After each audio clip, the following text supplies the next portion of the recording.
வணக்கம். சற்று முன் கிடைக்கப்பெற்ற மிக மிக முக்கியமான செய்தி ஒன்றை வெளியாகி உள்ளது.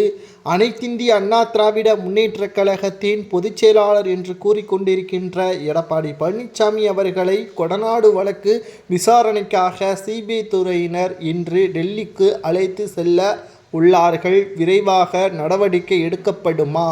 அதாவது நீதிமன்றம் முதல்வர் ஸ்டாலின் அவர்கள் கூறியுள்ள அறிவிப்பின்படி 6 மாதத்திற்குள் இந்த வழக்கை விசாரணை செய்ய வேண்டும் என்பதற்காக சிபிஐ துறைக்கு தமிழக காவல்துறையினர் விசாரித்து வந்த கொடநாடு வழக்கானது சிபிஐ துறைக்கு மாற்றப்பட்டது. ஆனால் 6 மாதங்களுக்கு மேலாகியும் இந்த வழக்கானது எந்த எல்லையை நோக்கி சென்று கொண்டிருக்கிறது என்று தெரியாமல் குழப்பத்தில் இருந்த நிலையில் நீதிமன்றமோ இந்த வழக்கிற்கு சம்பந்தப்பட்ட அனைவரையும் விசாரியுங்கள், கடந்த ஆட்சியில் முதல்வராக இருந்த எடப்பாடியிடம் மட்டும் விசாரணை செய்யவில்லை என்றும் தெரிவித்தார்கள் சிபிஐ துறையினர்கள். ஆனால் இப்பொழுது அவர் முதல்வராக இல்லையே, ஆகையால் நீங்கள் அவரிடமும் விசாரணை செய்யலாம், உங்களிடம் அனைத்து உண்மைகளையும் பெறுவதற்கான ஏற்பாடுகளையும் நீங்கள் அதற்கான வழிகளையும் செய்யலாம் என்று சிபிஐ துறைக்கு உத்தரவுகளையும் பிறப்பித்தார்கள். இந்த நிலையில்தான் தமிழகத்தில் விசாரணை செய்தால் நிச்சயமாக உண்மை வாக்குமூலமாக பெற முடியாது என்பதற்காக டெல்லிக்கு அழைத்து செல்ல உள்ளார்கள்.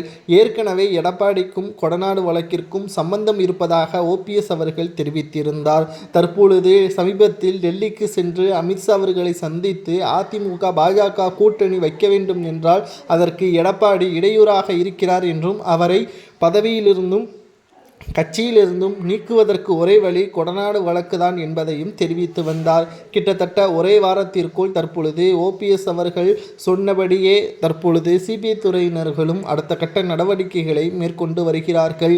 இதனால் எடப்பாடி பழனிசாமி அவர்களது கதை நிச்சயம் முடியும் என்றும் கூறப்படுகிறது. ஏனென்றால் கொடநாடு வழக்கு என்பது அப்பொழுது அதிமுகவின் ஆட்சி காலத்தில் எடப்பாடி தலைமையிலான ஆட்சி தான் நடைபெற்றது.